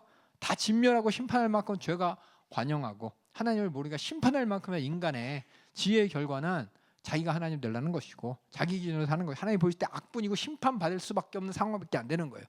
그래서 노아 홍수 사건을 통해서 한번 이렇게 싹 걸러버렸죠. 다 심판하시고 노아의 후손을 통해서 다시 시작하시지만 문제는 뭐냐? 그들이 또 땅에서 퍼져서 바벨탑을 쌓죠. 바벨탑을 쌓으면서 우리 하나님을 도전하죠. 하나님께까지 가보자고. 결국 뭐냐? 인간의 모든 삶의 또 인생의 목적이요 또 지혜는 무엇이냐? 하나님을 도전하고 하나님의 뜻대로 살지 않는 결국 육신의 소욕을 따라 자기가 하나님 되려는 이런 방탕과 정욕이라는 것입니다. 이게 바로 인간의 지혜의 결과예요. 그런데 하나님께서는 예수님을 이 땅에 보내셨죠. 예수님이 오시기까지 왜 오셔야만 되는지, 오신 그 예수님이 하나님의 아들이 하나님의 어떤 뜻을 이룰지를 아브라함을 불러서부터 예수님 오시기 전까지 구약의 역사를 통해서 예수님께 하나님께서 정말 하고 싶은 것이 무엇이고 그 하고 싶은 것을 우리 인간이 감당하지 못하니까 하나님의 아들인 하나님의 아들 예수 그리스도가 이 땅에 오신 것이죠. 그래서 예수님은 신인가 인간인가? 인간의 지혜는 그렇게 해요. 예수님이 신이라며요. 근데 어떻게 인간일 수 있어? 또 뭐예요? 우리가 구원받은 거 어떻게 돼요? 내가 열심히 내 의를 드러내야지. 어떻게 의 없이 하나님께서 나를 옳다고 할 수 있어? 라고 하지만 하나님은 우리의 행위가 아니라 믿음을 보신다 그랬죠. 그래서 우리 인간의 지혜에 가장 부닥치는 문제가 여러 가지인데 그 중에 하나가 뭐냐? 성경 안에서 하나님의 지혜의 말씀을 주셨어도 인간의 지혜로 그 지혜를 분별하지 못하기 때문에 하나님 말씀을 도전하는 게 예수님이 어떻게 신이라며 하나님의 아들인데 어떻게 인간이 될 수 있어? 우리가 구원받는데 어떻게 뭔가 잘해갖고 내 스스로 떳떳해야 되는데 구원받는 게 어떻게 회개, 믿음으로만 가능한 거야? 이게 인간의 지혜로는 받아들일 수 없는 사건이야. 근데 뭐냐? 하나님의 지혜로만 받아들일 수 있으니 여기 밑에 썼죠? 이런 인간의 지혜 앞에 예수님이 어떻게 하나님이고 인간일 수가 있냐? 우리가 구원받는 게 어떻게 행위 뭔가 잘해야지 잘한 거 없이 어떻게 우리가 구원받을 수 있냐? 믿음으로 가능하냐? 인간의 지혜로 막 해결하려고 했지만 세상의 지식으로는 알 수 없다는 겁니다. 세상의 기준으로는 하나님이 하신 일을 절대 알 수 없어요. 그래서 뭐냐? 하나님이 직접 보여주시고 말씀하신 걸 우리가 받아들이고 수용하는 것입니다. 그것을 위해서 은사가 주어진 것이고. 그래서 뒤에 보면 우리 고린도서 1장 18절 21절 한번 읽어주세요. 십자가의 도가 멸망하는 자들에게는 미련한 것이요 구원을 얻는 우리에게는 하나님의 능력이라.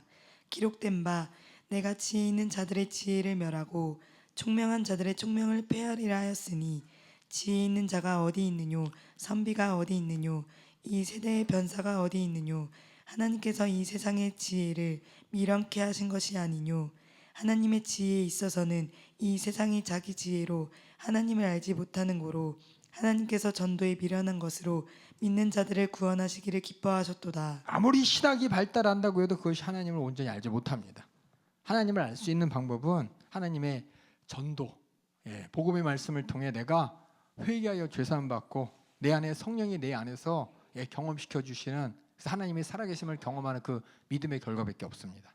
세상의 지혜 절대 안 돼요. 뭐 연세대, 서울대, 뭐 종교학과, 신학과 나온 사람들이 하나님에 대해서 설명해 보세요. 막 또 누군 이렇게 하고 누군 이렇게 하고 누군 이렇게 해서 아마 이거 같은 데로 가지만 하나님의 말씀을 읽어도 제대로 읽지를 못해요. 만약 제대로 읽고 있다면 연세대학교 신학과에 나온 목사님들이 엄청나게 크게 목회해야 되는데 그런 게 없잖아요. 그렇죠? 이게 뭐냐면 하나님이 하시는 일에 대해서 세상의 지식은 판단하고 평가하고 이해할 수도 없다는 것입니다. 이거 오직 믿음으로만 가능한 것이요. 그래서 뭐냐? 하나님이 주신 지혜의 결과는 뭐냐? 세상의 지혜, 육신의 지혜는 방탕과 정욕, 육신이지만 하나님이 주신 지혜는 내 영혼의 때가 목적으로 이루어질 수 있도록 하는 그렇게 많이 하나님의 지혜라는 거예요. 그래서 세상의 지혜는 육신에 갇혀 있지만 세상은 우리 인간을 육신으로 평가해요. 하나님의 말씀 우리 인간을 영적인 존재로 평가합니다. 그렇기 때문에 내가 육적이냐 영적이냐 이것을 하나님의 말씀을 통해 확인하면은 왜 어떻게 확인해요? 예수 그리스도의 복음을 통해 확인하는 겁니다. 내가 영적 존재이기 때문에 이 영혼을 구원하러 하나님은 독생자를 내놨다니까요. 육신의 문제와 걱정을 해결하기 게 아니라 내 영혼을 구원하기 위해서, 이 영혼이 죄로 말미암아 멸망할 그 죄의 문제를 해결하기 위해서 죄 없으신 하나님의 아들이 이 땅에 오셔야만 되는 그 사정을 우리에게 깨닫게 하여 주시고, 그렇게 하나님의 아들이 오셔서 세상의 눈으로 볼 때는 아이고 저 십자가 누명 가운데 죽었구만, 십자가 질만하지, 뭔지 모르지만 야 로마 법이 허술하겠어, 세상들이 무지하겠어, 저 사람 십자가 질만한 저것은 증거지 라고 하지만, 우리는 하나님의 아들이 죄 없이 우리 죄를 담당하신 하나님의 구약 약속을 이루신 것을 믿음으로 보고 믿음으로 인정했기 때문에 그 죽음이 뭐냐? 내 죄 때문인 것이고 내 영혼을 구원하기 위한 하나님의 구속인 걸 알면은 뭐예요? 내가 육적인 차원이 아니라 영혼의 때를 위해 사는 존재가 되는 것이기 때문에, 그게 뭐냐? 세상은 아무리 학문을 가지고 알 수 없습니다. 복음을 통해서만 우리가 하나님의 지혜를 통해서 내 수준이 육적인 수준에 머무는 게 아니라 영적인 수준으로 확장되는 것이고, 그렇게 우리의 지혜로는 하나님께서 주시는 그 모든 마음을 깨닫게 되는 거예요. 그래서 하나님의 지혜를 갖고 있는 사람, 목적이 뭐냐? 내 삶의 목적은 내 영혼의 때를 위한 것이고, 영혼의 때를 위해 하나님이 하신 말씀이 육적인 세상에서는 사랑은 언제나 오래 참고 했잖아요. 그렇죠? 육적인 사람들은 그것이 맞아, 너랑 나랑 소화하는 거 내가 정말 다 포기해도 너는 놓칠 수 없어, 그 사랑이 최고야 라는 노래로 해결되지만, 하나님의 구원의 은혜를 아는 사람은 사랑은 내가 영원히 지옥 갈 내 모습을 불쌍히 해서 하나님이 나를 위해 베풀어 주신 은혜, 그 긍휼의 사랑은 어떤 것보다 이게 최우선이야 라고 고백할 수 있는 것이, 이게 뭐냐? 하나님이 지혜를 가진 사람이라는 겁니다. 그래서 우리는 정확하게 하나님의 말씀을 통해서 자꾸 이 세상에 흘러가는 세상의 지혜와 세상의 모든 환경과 이거를 세상의 기준으로 판단하는 거죠. 비트코인이 최고야, 주식이 최고야, 해외 주식이 최고야, 뭐가 최고야, 이게 아니라 영적인 존재로서 내 영혼의 때를 위해서 내게 주신 육신을 어떻게 운영해야 되느냐, 정확하게 판단할 수 있기 때문에 이게 하나님의 지혜로만 가능하다는 거예요. 이 하나님의 지혜로만 우린 그래서 하나님을 알 수 있는 것이고, 하나님이 깊은 것을 통달하시는 성령께서 우리에게 지혜로서 이 모든 것을 인도하신다는 겁니다. 그래서 하나님의 지혜의 은사라는 것은 어느 순간 빵 하면서 뭔지 모르지만 팍 백과사전이 팍 펼쳐졌다. 뭐가 펼쳐졌냐? 내 영혼의 세계, 영적인 세계. 정말 나는 영적인 존재구나. 정말 하나님께서는 육신의 세계 위에 대한 권세를 가지고 이 땅 모든 것 주관하시는 주권자요, 내 영혼을 영원히 살게 하시려고 하나님은 독생자까지 내놓으신 그 하나님의 스케일을 다 보여주시면서 내 안에서 확신케 하시는 게 지혜의 은사. 그래서 지혜를 통해서 우리는 뭐냐? 이 성령께서 우리에게 눈을 여시고 귀를 여서 영적인 모든 것을 깨닫게 하십니다. 고린도전서 2장 10절 읽어주세요. 오직 하나님이 성령으로 이것을 우리에게 보이셨으니 성령은 모든 것 곧 하나님의 깊은 것이라도 통달하시느니라. 그래서 하나님의 지혜의 결과가 뭐냐? 우리가 담임 목사님을 통해서 거의 그렇죠? 시대대로 듣는 에베소 5장 15절에 16절 읽어주세요. 너희가 어떻게 행할 것을 자세히 주의하여 지혜 없는 자같이 말고 오직 지혜 있는 자같이 하여 세월을 아끼라. 때가 악하니라. 내 육신의 세월 아끼라. 이건 아낀다고 아껴지네. 잘 사용하라는 거죠, 그렇죠? 내 육신의 때 목적이 무엇인지를 알고 더 큰 것을 위해서 이것을 잘 활용하라는 거죠, 그렇죠? 이 악한 세대 가운데 내 영혼의 때를 위해서 이 육신을 잘 아끼고 보존하고 사용하라는 것이 세월을 아끼라는 것이. 세월을 아끼니까 안 쓰고 가만히 있으라. 어차피 흘러가잖아요, 그렇죠? 흘러가는 이 세상이 세월이 아끼는 게 뭐냐? 내 영혼의 때를 위해서 가치 있게 투자하라는 거죠, 그렇죠? 이게 경영하는 거죠. 그다음에 그래서 뭐냐? 성경에 나오는 한 달란트 받은 자, 이 달란트 비유도 뭐예요?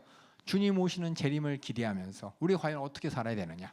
주님의 재림 위에 펼쳐질 영원한 천국과 영원한 지옥을 바라보면서 나는 이 땅에서 어떻게 살아야 되느냐? 하나님이 주신 내게 주신 이 달란트라는 하나님이 내게 허락하신 이 은혜의 선물을 가지고 내가 어떻게 살아야 되느냐? 영혼의 때를 위해 살아야 된다는 거. 그래서 한 달란트 받은 자는 뭐냐? 성령의 지혜 없는 자의 표본이라는 겁니다. 이해 가시죠?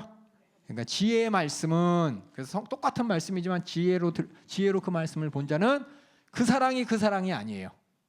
그 믿음이 아니고, 다 아시죠? 아시니까 당연한 얘기 안에 그러고 계시죠? 지식의 말씀을, 하나님이 주신 지식의 말씀. 우리 요한복음 14장 26절 읽어주세요.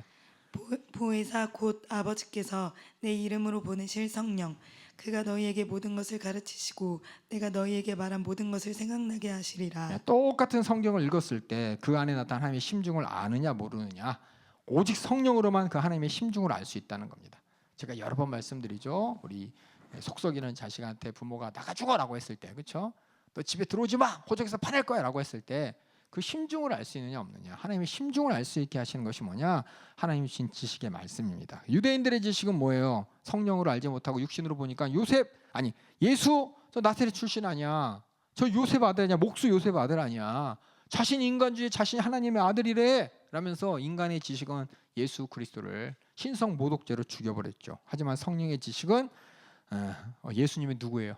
십자가에 달려 죽은 것이 뭐예요? 신성 모독죄가 아니라 우리의 죄를 대속하기 위해 대속의 죽음이라는 것을 성령께서는 깨닫게 하시는 것이고, 그래서 성령 하나님의 영을 받은 자는 예수님을 주라 신할 수밖에 없다 그랬습니다. 성령으로 아니고는 예수를 주라 신할 수 없다 그랬어요. 왜? 그 예수가 십자가 달려 죽은 사건이 세상의 지식은 뭐예요? 신성 모독이지만 세상은 사람들의 시기와 사람의 질투로 정치적 논리에 의해서 죽어갔지만 하나님의 지식으로 보니까 이게 뭐예요? 우리의 대속을 위한 죽음이라는 것이 분명한 것이기 때문에, 그래서 오순절날 베드로 설교에게 우리에게 오순절날 베드로라는 그 사람이 얘기했던 그 설교에 평소에는 아무것도 듣지도 않았는데 그 사람들이 압도당하면서 막 하루에 막 3,000명씩 회개할 수 있는 이유가 뭐냐? 성령의 지식이 그대로 지식으로 나타났기 때문입니다. 그래서 육신의 생각은 사망이지만 영의 생각은 생명이다라는 로마서 8장의 말씀처럼 이 지혜의 말씀, 지식의 말, 지혜의 말씀은 기준이 저 영적 세계인 것이고, 그래서 지혜의 결과는 세월을 아껴야겠구나, 내 영혼의 뜰 위해 살아야겠구나라는 목표가 확실하게 정해질 수 있도록 한 게 지혜의 말씀인 것이고, 지식의 말씀은 예수님이 죽으신 이유가 무엇이냐 확실하게 믿어지는 내 죄를 대속하기 위함이라는 것이 세상의 기준이 아니라 하나님의 말씀을 내가 그대로 받을 성령께서 내 안에서 그 지식을 진리로 확인시켜 주시는 것입니다. 그래서 여러분들 다 인정하시죠? 왔다 갔다 하면 안 돼요. 왔다 갔다 하는 사람은 이랬다 저랬다 하는데 확실한 사람은 성령께서 지혜의 말씀을 주신 것이고, 또 내가 정말 예수 그리스도 나의 구세주, 또 나의 죄를 대속하신 하나님의 아들입니다 고백할 수 있도록, 그것이 세상이 막 흔들고 이러고 해도 절대 포기할 수 없는 진리라고 인정하는 것이 하나님이 내게 주신 지식의 말씀이라는 거예요. 그래서 여기 보면은 지혜가 성령의 은사다가 아니라 지혜의 말씀이라 그랬죠. 예, 지식이 성령의 은사다가 아니라 지식의 말씀이라 그랬죠. 그러니까 하나님의 말씀을 어떻게 읽느냐? 지혜의 말씀을 가진 자는 내 영혼의 때를 위한 말씀으로 볼 수 있는 사람인 것이고, 지식의 은사를 가진 지식의 말씀의 은사를 가진 사람은 이것이 뭐예요? 예수 그리스도의 죽음이 나를 위한 대속이라는 걸 확실히 믿어지게 보이지는 은사라는 겁니다. 그다음에 이제 믿음의 은사. 믿음의 은사는 결국 지식에서 오는 거죠. 내가 이제 깨달았으니까 확신을 갖는 것이죠. 오직 성령으로만, 그래서 믿고 구원받을 수 있는 것이고, 이 믿음이 결과가 뭡니까? 이 믿음이 너무 확고하니까 2000년 전에 그 예수가 나의 구세주로 믿어진다는 거예요. 그 믿음의 결과가 예수 그리스도의 복음이 땅끝까지 전해지는 것입니다. 그래서 믿음의 은사라는 것은 결국 확고한 믿음이 나에게 또 나를 통해서 다른 사람에게 전해질 수 있도록 하나님이 주시는 것이라는 것을 여러분이 확인하시면 되겠습니다. 믿음의 은사, 그다음 병 고치는 은사. 인간의 지식에서는 손을 얻고 나으리라, 이 말씀이 믿어지지가 않죠. 하지만 믿음이 있다면, 그래서 하나님께서는 이 믿음을 통해서 또 이 지식으로 얻어진 이 믿음의 역사를 이루십니다. 그래서 은사는 뭐냐? 믿는 자의 표적이에요. 표적. 믿는 자가 표적을 통해서 뭐예요? 믿음을 확신케 하는 겁니다.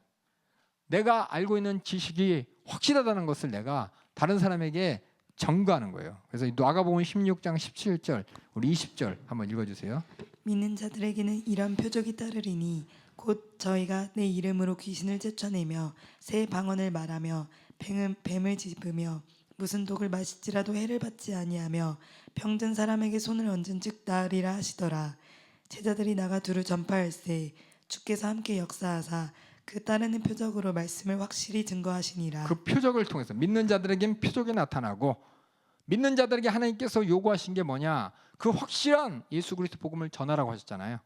그렇죠? 믿는 자들이 이 표적을 가지고 뭐예요? 그 복음을 증거하는 일에 하나님께서 쓰시는 일이기 때문에 결국 이 병 고치는 은사도 믿음으로 말미암아 믿음의 은사 중에 믿음의 은사로 부차적으로 결과로서 나타나는 은사라는 걸 여러분이 잘 보시면서 정말 내가 확실하기 때문에 손을 얹을 수 있는 것이고, 근데 여러분 잘 생각하세요. 손을 얹는데 안 나는다고 해서 실족할 필요 없습니다. 내가 믿음을 가지고 기도했다면 그것이 하나님의 뜻이면 나을 것이고, 낫지 않는다고 해서 우리가 하나님 능력 없는 거예요? 아니, 다 이유가 있는 거예요. 내가 진짜 믿음으로 기도했다면 주님이 원하시면 하시는 일인 것이고, 우리는 그저 하나님 말씀에 순종하는 것이고, 그 나타나는 역사 하나님께서 책임지시기 때문에 그것이 결국 나의 믿음의 확증이 그 사람을 통해 또 환경을 통해 그 모든 사건을 통해 그 사람에게 지식으로 전해지고 또 지혜로 그 사람도 믿음을 가질 수 있게 되는 근거가 되는 것이니까 여러분은 우리는 그냥 그렇게 2000년 동안 복음이 전해졌어요. 그렇죠? 2000년 동안 복음이 전했습니다. 그렇게 그러니까 여러분들이 이 믿음으로 손을 얻는 일에 주저하지 마시고 하나님께서 그렇게 쓰시고자 할 때 감동 오시면 손을 얹고 기도하시고 병을 고치시고 또 수많은 세상에 어떤 위해나 어려움과 걱정이나 문제가 있을 때 해결하시고 또 그렇게 그걸 통해서 끝이 아니라 그래서 복음을 전해야 되는 것이고 그래서 말씀을 증거해야 되는 것입니다. 이것이 이제 은사. 결국 은사는 아까 했죠. 은사는 뭐예요? 교회 덕을 위해서. 교회가 하는 일이 뭐예요? 음부의 세력과 대치해서 수많은 영혼을 구원하는 것이기 때문에 이 모든 은사의 목적이 다 그렇게 지혜의 말씀, 지식의 말씀을 통해 그 영혼이 구원받기 위해서 하나님의 말씀을 통해 영혼의 때를 보게 하시고 또 뭐예요? 예수 그리스도를 구주로 믿어지게 하는 것이요. 그 믿음을 가지고 담대하게 내가 표현하고 증거해서 예수 그리스도의 복음을 증거하는 것이 은사를 주신 목적이라는 걸 잘 확인해 주시기 바랍니다. 그게 능력 행함이 그렇죠. 능력이 가장 능력은 바깥만 생각하는데 제일 큰 능력이 뭐냐? 나를 다스리고 나를 이기는 능력입니다. 나는 강고도 없고 주님만 나타나는 그거 성령 충만함으로 나를 100% 장악하시고 다스리심으로 말미암아 제일 큰 능력, 세상의 염려 걱정 이 명돈에 이길 수 있는 능력. 여러분 앞에 돈다발 갖다 놓고 있어요. 보면서 아우 이거 눈이 막 이거냐 아니면 이것을 볼 때 하나님 나라가 보이느냐? 하나님이 내게 주셔서 이걸 하나님의 영광을 위해 쓸 수 있는 자원이냐? 아니면 하나님의 영광 하나 이거 가지고 그냥 아파트 보이고 빌딩 보이고 반지 보이고 좋은 집 보이고 그러면 여러분들은 내가 못 이기는 거야. 이 모든 것들이 내가 있어도 없어도 하나님이 원하신다면 내가 그 뜻을 이루는 것인데 내가 돈이 없어서 하나님의 뜻을 못 이뤄. 그런 분 많아요. 내가 부자 되면 그때 하나님 뜻을 위해서 열심히 살게요. 지금 열심히 살아야지. 왜 뭐뭐하면이야. 나를 이기지 못했다는 증거인 것이고 세상을 이기지 못했다는 증거인 것입니다. 그래서 이런 능력이 돈을 초월하고 세상의 기준을 초월하고 더 나아가 목숨까지도 초월하면서 복음 전하는 능력이 나타나는 것이고 예수를 줘야 되는 능력이 나타나는 것이고 회개시키는 능력이 나타나는 것이니 다시 말씀드린 이 모든 성령의 은사는 교회 덕을 위하여 교회의 덕, 교회가 하는 일인 주님의 생애의 재현인 영혼 구원함을 위한 것이니 이런 흐름과 상관없이 나 은사 받았어, 은사 받아야 돼, 그럼 잘못된 거라는 겁니다. 그럼 여기까지 오늘 능력 해머까지 하고 다음 시간 예언하도록 하겠습니다.